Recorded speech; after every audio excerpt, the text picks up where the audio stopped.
We're going to give it a few more minutes to see if we can get a quorum, but right now we don't have a quorum. We have to have 3 members to have a quorum. Maybe somebody's in transit, I'm not sure. Traffic was a little rough tonight.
it doesn't look like we're going to have a quorum, but they were going to address some concerns or just questions with the folks. And then I know that there's some folks here for this filling out a cell tower location.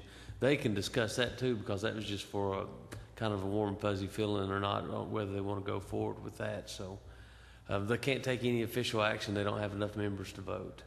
So I apologize for that. When was the next meeting? I'm going to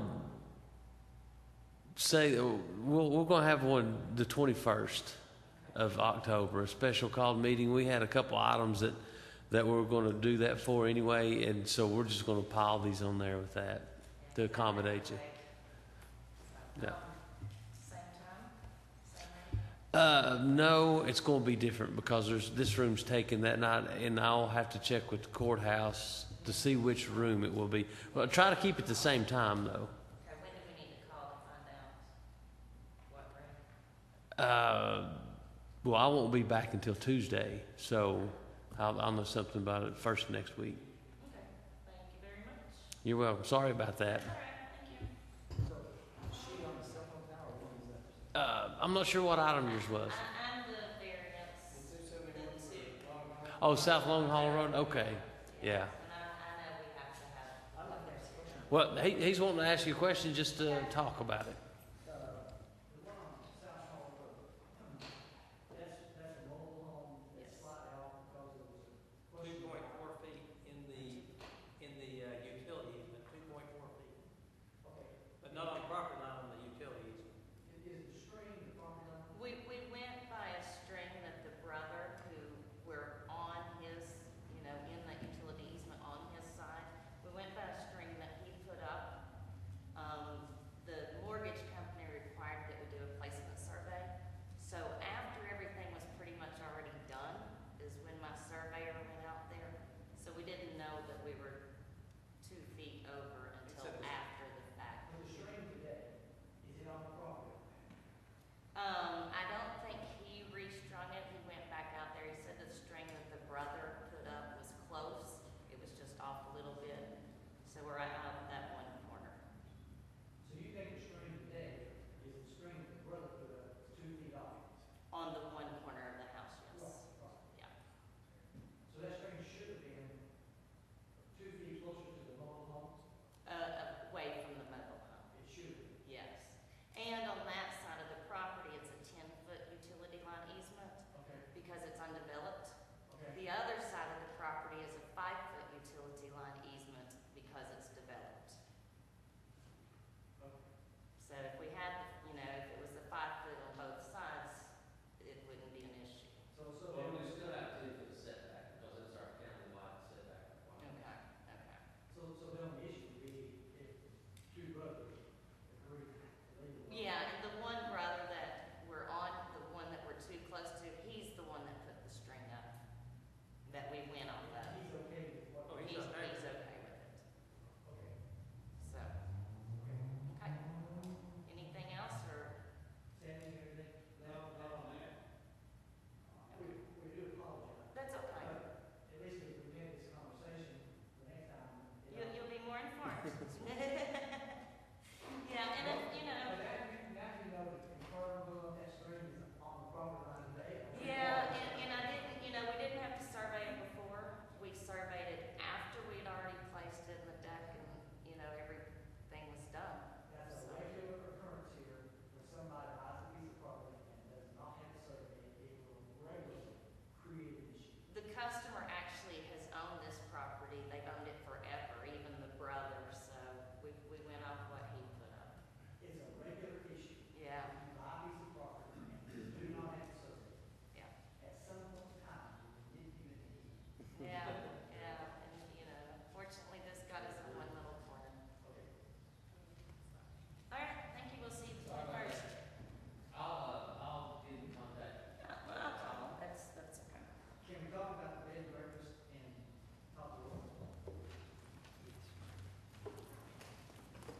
Okay, Mark? Yeah. Okay, go ahead. Hey, well, my name's Myron Crow, and this is Larry Raby, and any questions you have, I think we've giving you a plat and with setbacks and, My question is, if they meet all these setbacks, what do they need from us? What they ask, It has to be approved, and it's not something I can just give a permit for, because it is listed as a special exception. And you guys have to basically say that it meets our requirements. and that's because it's not a house, it's because it's a business? And the name, yes. That's the issue. They're putting in a business where normally there's only residential. mm-hmm. Okay, The bed and breakfast is listed in all the zones that they're in as a special exception. So it is a use that can be approved.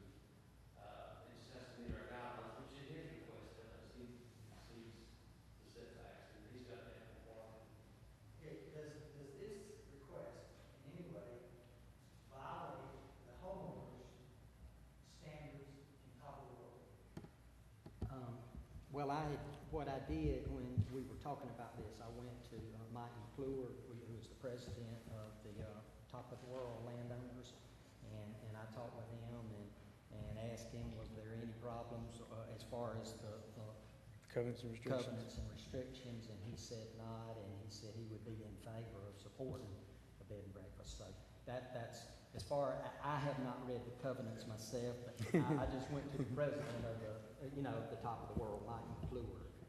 Okay, question is that two verbal conversations, and now we're hearing a third party? Is that good enough for us to say, hey, we approve this, it doesn't violate any of the homeowners association rules? That's not our job. Is that right? Those are private deed restrictions. They can get something approved by us and be out of whack by private deed restrictions. And that would still open them up for lawsuits. So which one rules? Their homeowners association, or what? As far as the sport's concerned, it's just our zoning regulations. So, if in fact, there is something in the homeowners association that says you can't do that, they still can't do it, Right. we approve. That's right, yeah, I think it would be subject to us following the covenants and restrictions of Top of the World. Well, I mean, like I say, that's legally where we can't bind you to that. Is there a homeowners association? There is. Yes, sir, it's Top of the World Landowners Association. Includes all top of the world? Well, it includes a large portion of Top of the World, and then there are several separate entities like Hideaway Village and TP Village that are they're inclusive in Top of the World, but they're sort of separate. But where we're at, we don't have the second unit like TP Village or the Hideaway. We're just under Top of the World. How large are those bed and breakfast? 4,200 square feet under roof. Now, and all this, we understand is subject to going through Building codes. for the septic system and all. Absolutely. And we're looking at 4 to 5 bedrooms, but that would depend on what's Septic. allowed through Gary as far as that. So we understand we have to follow those guidelines. I'm sorry? That's a community well. Well, Community well, right? well, but, okay, hold on a second. Now, in our plat, we designated where we were gonna put a well, okay? And there is a community well on the next lot that services the little community down there. But I'm not sure we can tie on to that. We have an option to purchase the 1.8 acres right next to ours, which Dr. Adler owns, and that's where the well is. But we have plotted a spot on there for a well.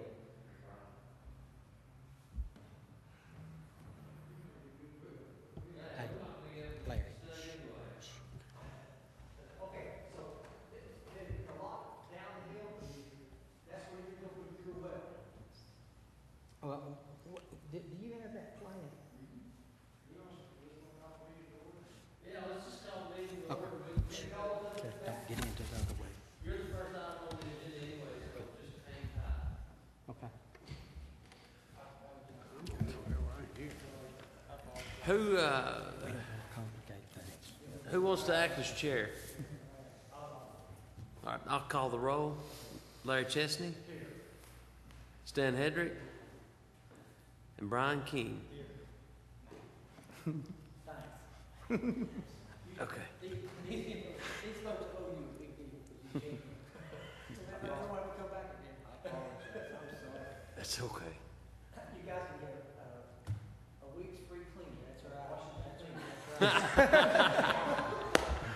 We'll start the drawers.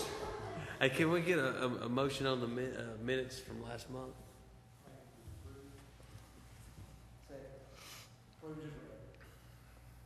Thank you, guys. Now, we're taking up discussion. Do you want to see this? This is their special exception request, and we're in the middle of discussion on the site plan. Okay, initially, we have to ask who's in favor of this motion. And right now, we're talking about the first one, which is bed and breakfast on Tower Road. So, now that we're in the official meeting, we first have to ask who's in favor.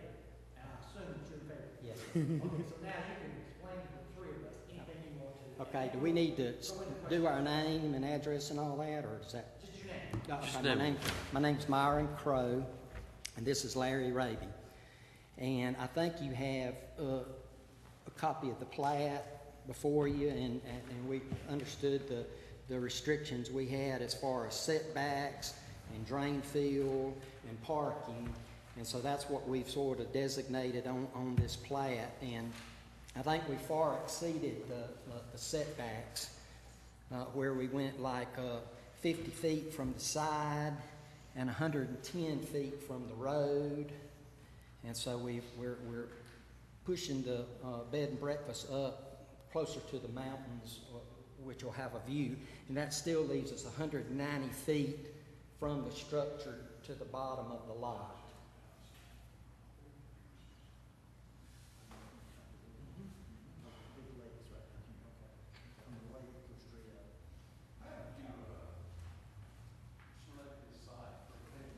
Well, I've been coming to Top of the World for 25 years, and I had a little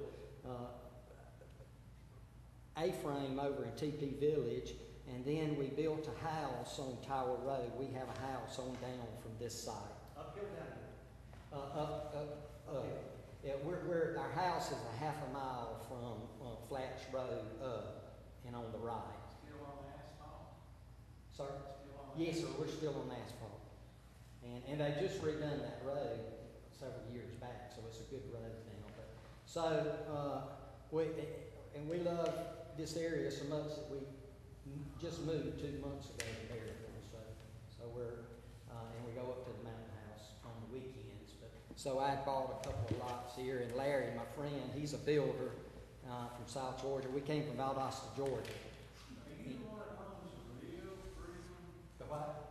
Somebody from Valdosta owns one on down the road there. Ice Pass. Yes, sir. Now, he's Tommy Hayes, Mr. Hayes. He's from Valdosta, yes, sir. And now he's past the asphalt.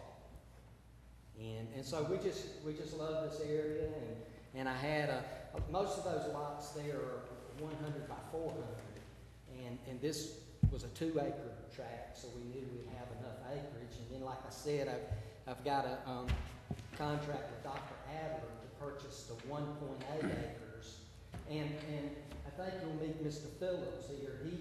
They have the one where the camper is up here. Yes, sir. And so I think he had some questions about the special exception and all, but he's got a big view. He does. He does. He said you had a good view from your lot. So, and Mr. Phillips and I have been in conversation about this, and I think he just had some questions he wanted clarified, but, Okay, any other questions for these guys? Anyone here opposed to this?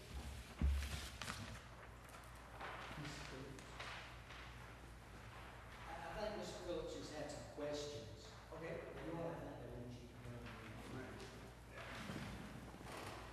I don't think he's opposed to it, I think he just has some questions. Yeah. Your No. name, please? Paul Phillips.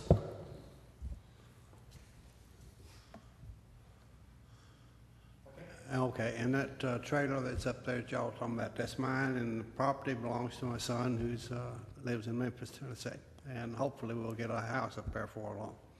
But anyway, he had some questions last night. I talked to him in Memphis. He'll be here the 13th. But anyway, what happens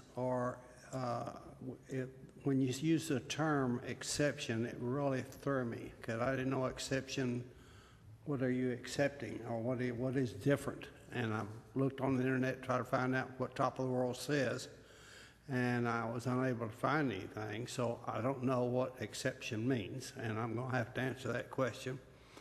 And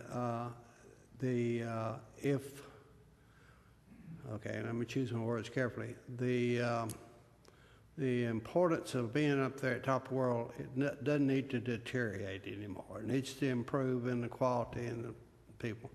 And what would happen if this exception is lined up for the bed and breakfast, which seems to be fine, but what happens if that doesn't materialize and a year from now it becomes something else? Then what happens to the term exception? And I don't know that. Could it be converted in 4 or 5 bedrooms to a residence? And so that bothers me. Not the fact that we're doing it, but I think I can address your questions. A special exception is a term that we use in our zoning regulations to classify the use. There's uses that are called permitted uses, which all you have to do is come into the office and get a building permit. Those I can sign off in the office. Then there's another tier of uses that can only be approved as a special exception. Some jurisdictions call them use on review. Those take this board's action to approve because it's a use that's outside of a residential use, and it has special requirements as far as setbacks are different, may need to be buffered with a privacy fence or a vegetative screen. You want to look at different design criteria as far as making sure there's enough parking to where they don't have to park on the road for the use. So it's similar to other jurisdictions' use on review. If this special exception is approved, it's approved for that special exception. If they don't make a go of it and it goes out of business and they sell it to somebody that wanted to use it as a house, that would be fine. But say they sold it to somebody that wanted to use it and convert it into a general store or something, that would have to come back if it's possible, but that use wouldn't be possible. But that would have to come back to this board, any use other than a permitted use. Would have to come back to this board for approval. So they couldn't put a junkyard on it for cars? No. They couldn't have a garage to put a repair car? No. I mean, it's possible. Now, that one's a possible, but it would have to still come to this board for review. Right. But It would have to stay as a bed and breakfast. that's what we're trying to explain to you. The only exception that we're approving is if they want to use it as a bed and breakfast. Any other than a residence, that's all we're approving. okay. That answer your question? I think so. By the way, I'm 100% for these guys. As far as I can tell, it's great. I'm just asking these so I can understand. But is the number of bedrooms critical to this lot, or is that going to be the sewage? That will come into play when they fill out their next step, if the BZA approves it, would be to get 2 permits, a building permit and a septic permit. And their number of bedrooms will be dictated by the soils and their ability to take on the septic. Right. Okay, thank you very much. I appreciate it. Thanks for coming. Do you guys have any questions for either of these parties?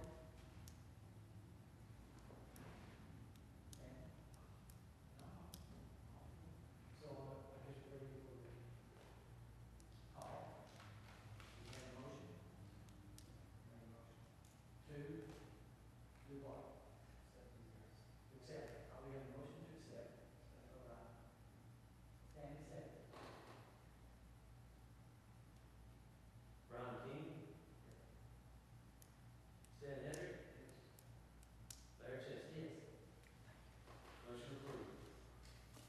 you.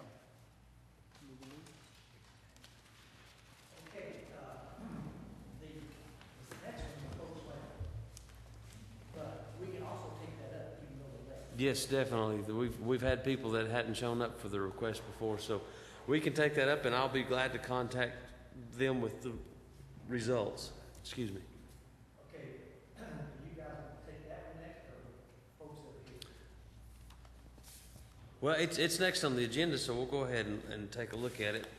And it's basically that. They're asking for a 2.5 foot side setback variance, which would leave them 7.5 feet. And it was a miscalculation on the property line that the property owners had put up. And they didn't discover it until they were doing a final survey of the lot.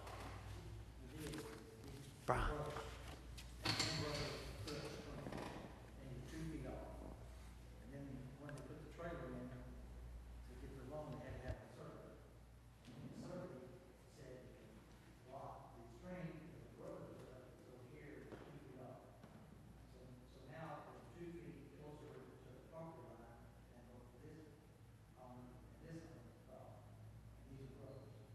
And this road is okay with 2 feet. Yeah.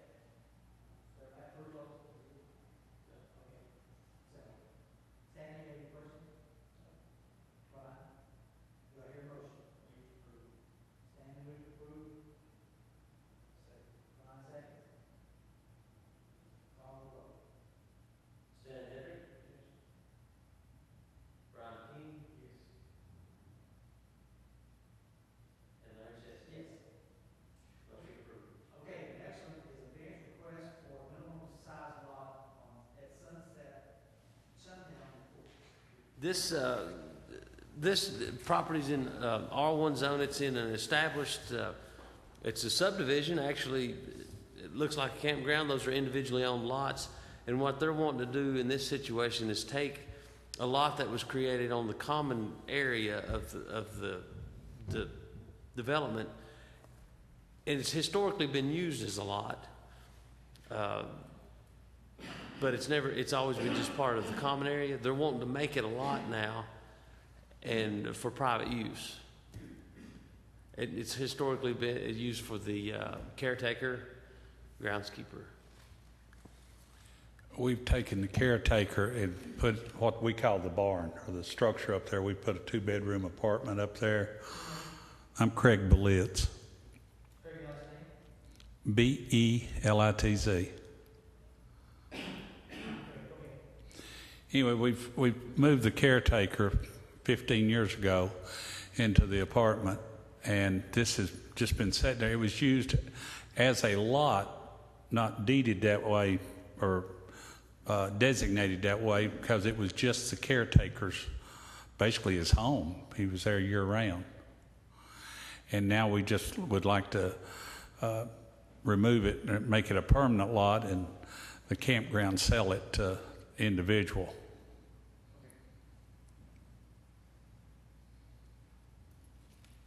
Physically, we're not really adding anything as far as structure. Everything is still there. In the 70s, the pad was poured, and then we came back in the 80s, if I remember correctly, and poured a driveway to it. And if you drive in the campground 20 years ago and drive in it today, nothing has changed really. The trailer was sitting on the pad. Has it been there all the time? Sir, it had. It hasn't in the last 10 years. That trailer's been there for 10 years. Well, the trailer No, that's there now, it belongs to a fellow in the campground there. But it hasn't been there 10 years. No, no, sir. No, it's just, He's the one. We didn't realize what we were getting into when we decided to sell it to him. So right now he's rent free. It had been a lot, though. I mean, the sewer hookup, the water, and electrical was all there. And when we updated about 7 or 8 years ago, I put in a 50 amp system electrically, new sewer, new water. It was plumbed and just like it is everybody else's. Gentleman in the middle, your name? Bill Palmer, Palmer? Palmer. Don Gordon. Gordon. Okay, you guys have any? What's the average size for 35 by 70. Isn't it? They vary depending on where they're at. Now, I've got three that's 35 by. They're a little over 2,000 square feet. Yeah, they're all. Yes, sir. That's the reason we were giving him X amount of feet of common. It was to give him a lot size. So depending on where you're at in the campground, if you're along the fence backing up to the Heritage Center, well, then they're 35 by 60.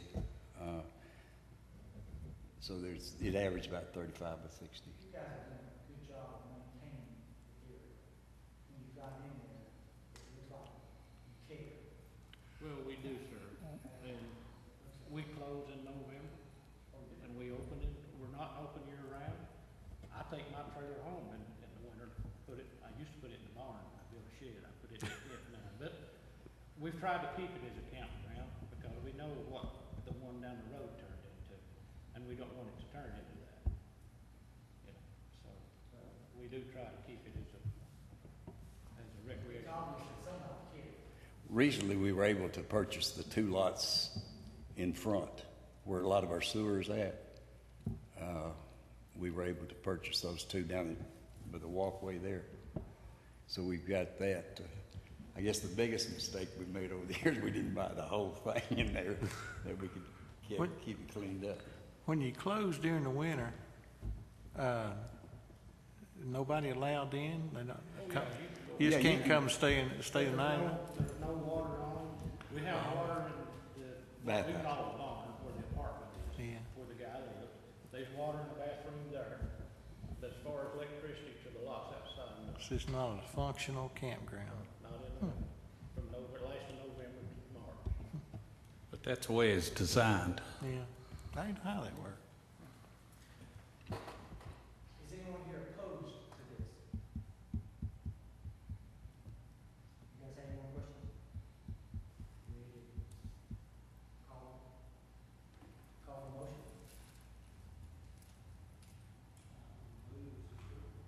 Stan makes a motion to approve, Ryan seconds. Stan Hedrick? Larry Chesney? Brian King? Motion approved. Okay, I'll get that information to the planning department so that you guys can get that plat through the planning commission. Thank you. You're welcome. Appreciate it. Thank you. thanks, guys. Yeah, Thank you. yeah. Thank you all. You guys have a good evening. Thank you. Okay, so what we've done now is we've approved all three.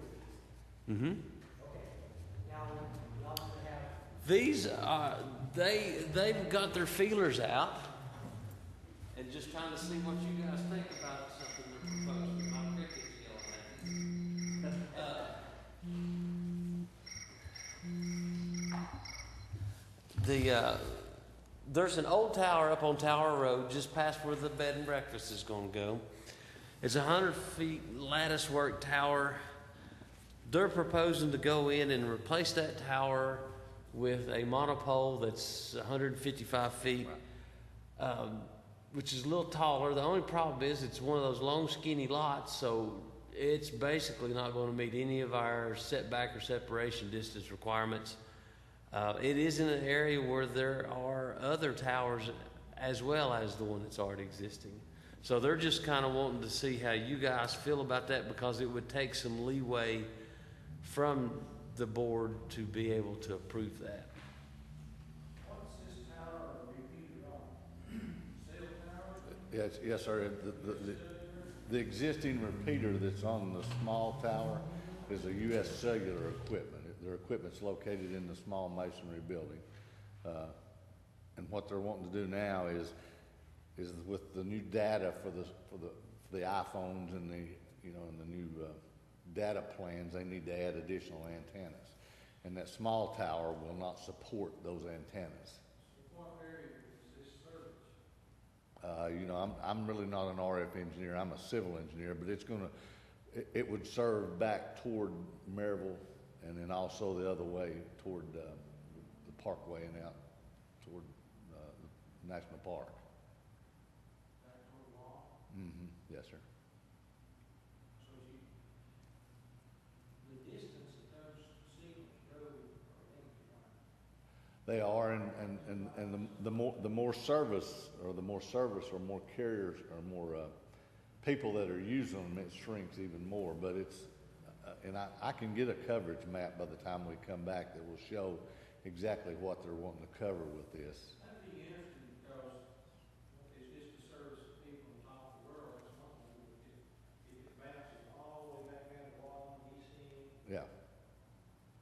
And if it comes from Merrill, where does it bounce to on the Smokies? Well, right now, that's what that repeater's doing. It's picking up a signal from one of these towers that they have here in Maryville, and it's moving it toward Wallen and Townsend. But it won't do the data. All it will do is just a cell phone call. This one will? The one that's there now.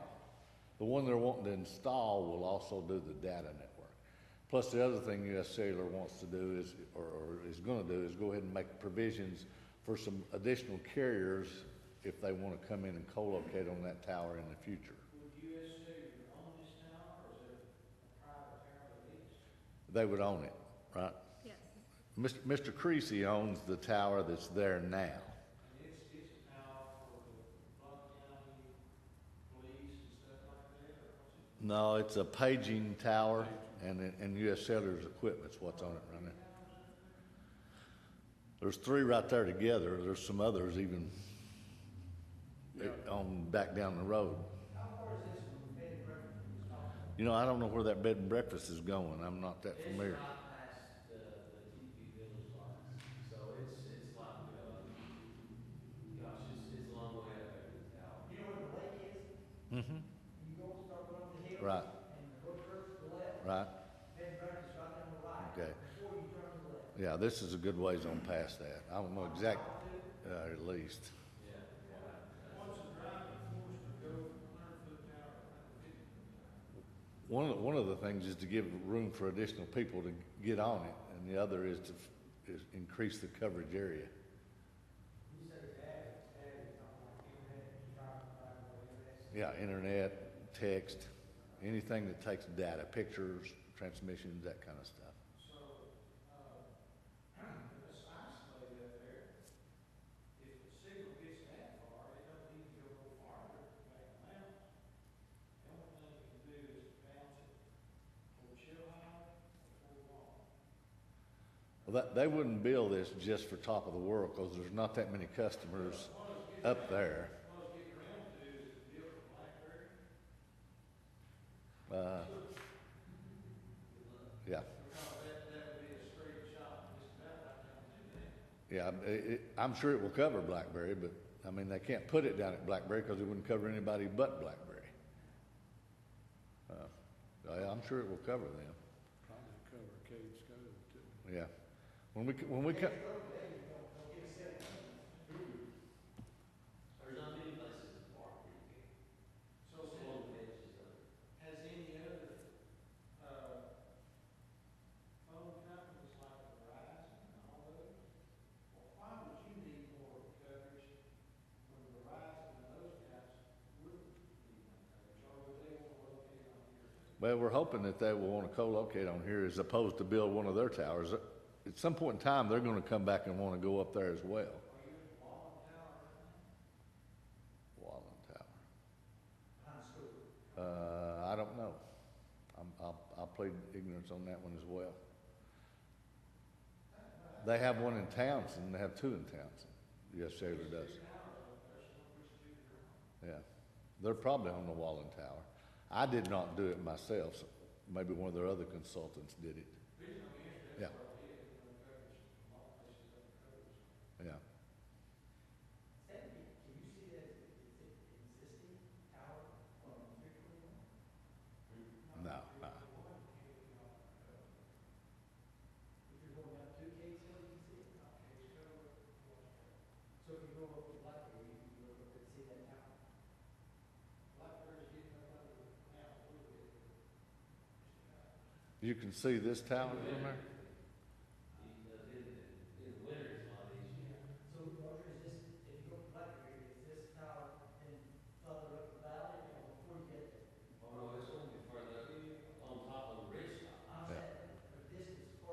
horizontal distance.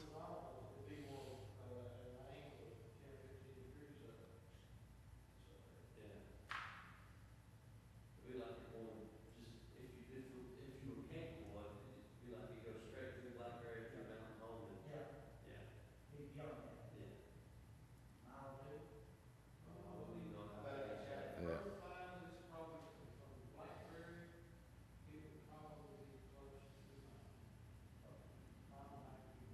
I mean, you get down the road, from 3.1.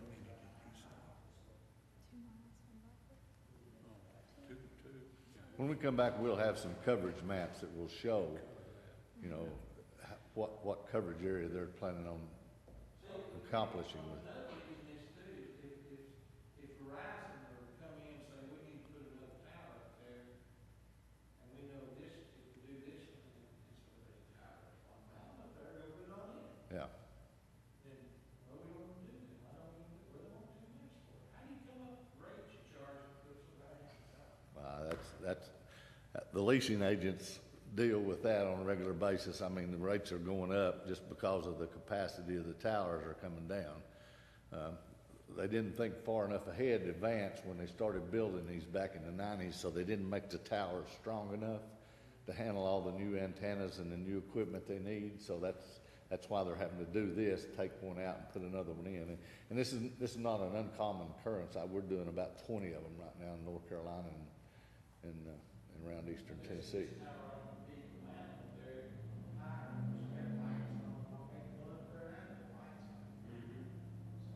Yeah. There's a dial tower up there too. But that's down on the other end of the road. You've got guy wires. It's a, Okay, so this one wouldn't have that. no. It looks like, it's a monopole, just a single pole. Seems to be the most common design anymore. When you think about maintaining a pole versus all that lattice, think about it. Well, the lease area is bigger too, if you got a guy tower. Yeah. Yeah. Okay, so this one then would not be any of our setbacks, right? None. Of course, the one that's up there doesn't either, but it's been up there for So a it's long grandfathered. time. So it's grandfathered. Yes. So, But, you know, as far as impact, we're putting a tower to impact an area that's already been impacted by a tower. It's got the road in it, tower, I mean, they, so, so, I mean, you know, it might be a situation where it's, yeah, it's a few towers taller, but it doesn't meet our requirements, but. Well, me know, setbacks from other towers, Right. still, where is she gonna put a tower? so to have setbacks, they have to buy the land around it. They have to buy, yeah. Have to buy about 4 lots. Yeah, about 4 options. Mr. Creasy owns 2, but that's still not enough.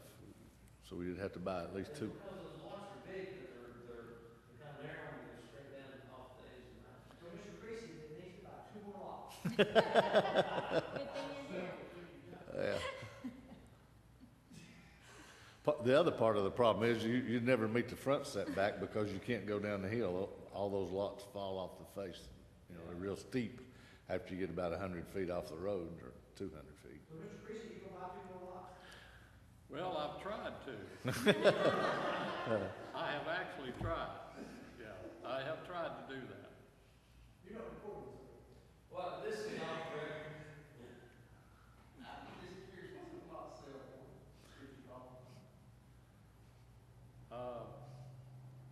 The one next to me sold for $33,000, 2 acres? 0.9 acres. Point 9. Yeah. There used to be water down through there, but there's no more, everybody have their own well now? Or how do you get your water?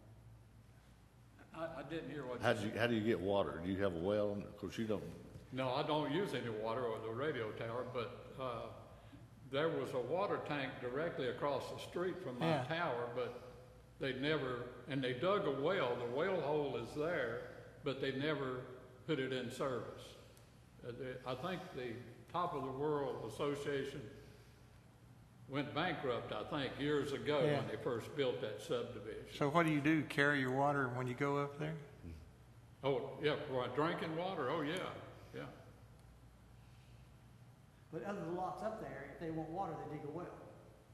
Yeah, they dig a well, that's right. And there's no septic or water lines or anything up there. So how deep does wells go there? I About think 5 so. miles? I bet that's a big well. I don't know, there was a guy down the street dug one, and he told me at one time, but he's moved off and the house is sitting there empty, so I don't know how deep they had to go. He told me at one time. It sounded like he had to go deep, if I remember correctly. So how many full-time residents are up on Tower Road now?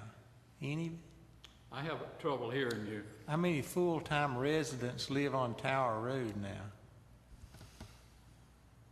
Down at the bottom of the hill, there's one guy, Mr. Martin. And there is one family at the far end, which is beyond the county road. Right. That I'm aware of. But that's all that I know that live up there. There are some people that own a home, a cabin, but they come now and then. There's 2 other homes that's up there, and a guy from Mississippi built it. I think is a kind of a speculative thing, but they have visitors maybe twice a year that I see, and that's about it. Not a lot of activity going on up there. Yeah. You live on Tower Road? Oh, no, I just own the property there. You live in top of the world? No, No, you just live. I live in Anderson County.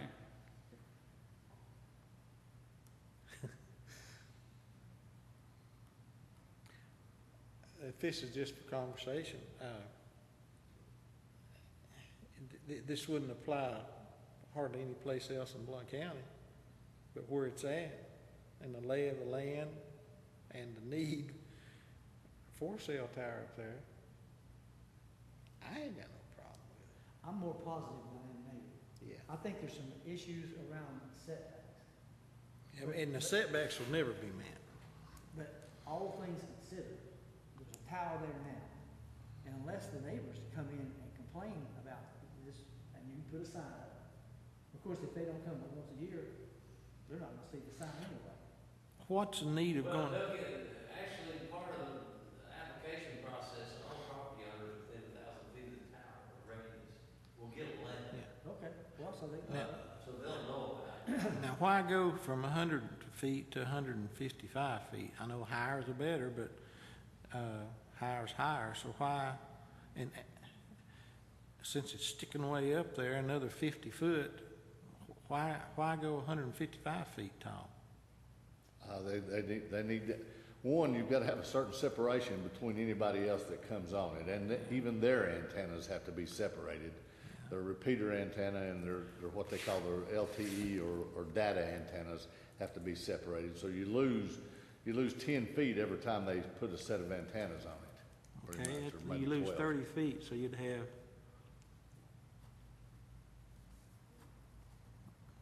that still would leave 70 feet tall. That's as high as them light poles out 321. But anyway. That's getting down into the trees, and you gotta make sure you stay above the canopy. 'Cause, Yeah. I mean, the signals are, blocked by foliage in the winter, in the But summer. that would be a question, I guess I'd encourage them to put their stuff together. Number two. Yeah, I think that's what they're looking Yeah. for, because, it's a laborious process and a lot of data that comes to us for cell towers, and they were just going to kind of get a pulse of where the board was on this. Yeah. Right. What's the factor of safety on that tower? Most of those towers are designed with a factor of safety of 2, and they're up there. It's probably 100-mile-an-hour wind that they're designed for, plus a factor of safety of 2, and the thickness of the steel, and they've got computer programs that design those things now. Based on the resistance. Yeah. Every tower, every signal you put up there now is gonna add more resistance. Yeah, it does, because you got the face of the antenna catching the wind. All of them are wind related. But you very, very seldom ever see a tower that fails itself. usually what happens is it's the attachments for the antenna or something like that, that'll come off as opposed to the tower actually collapsing. Now, over on the coast, you do see some where they're getting hurricanes, you know, and Now, when that tornado come through there a few years ago, if it'd been on that ridge instead of the other one, it but would got it. Mr. Creasy did lose 10 feet of your tower, didn't you, or 20? The top part? Yeah, I had an antenna above that got damaged, and I haven't put it back up yet. What, are you afraid to climb up there, or what? Yeah, I used to climb, but I'm 75 years old now, so That's enough of that. well, I was doing paging, and I furnished paging to the people up there in Maryville area from there. And the sailor people have put the pagers people just about out of business. And so I don't have a real need to put that antenna back on the tower right at the moment, because they want cell service in top of the world rather than paging. Yeah. So, if you completely fill it up with antennas, you still have, you can have a 200-mile-an-hour wind. That's your design criteria. Right. And we'll have a set of structural drawings for the tower and the foundation itself before we get a building permit. You're bonded and licensed in case we. I'm an engineer. I don't bond a license. The contractor that places it or puts it in, that builds it will be, yes. And the tower, I think your ordinance requires a bond, doesn't it? Yeah, that all those licenses, that's all in their submittal package. Guys, feedback for?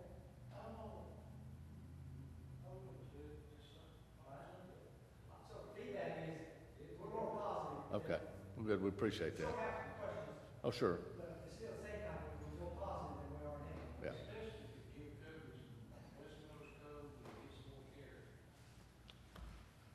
Yeah, it'd be an improvement for the community. Yeah. it'd Well, be a plus. they'll be actively pursuing more carriers because that'll make Mr. Creasy more money.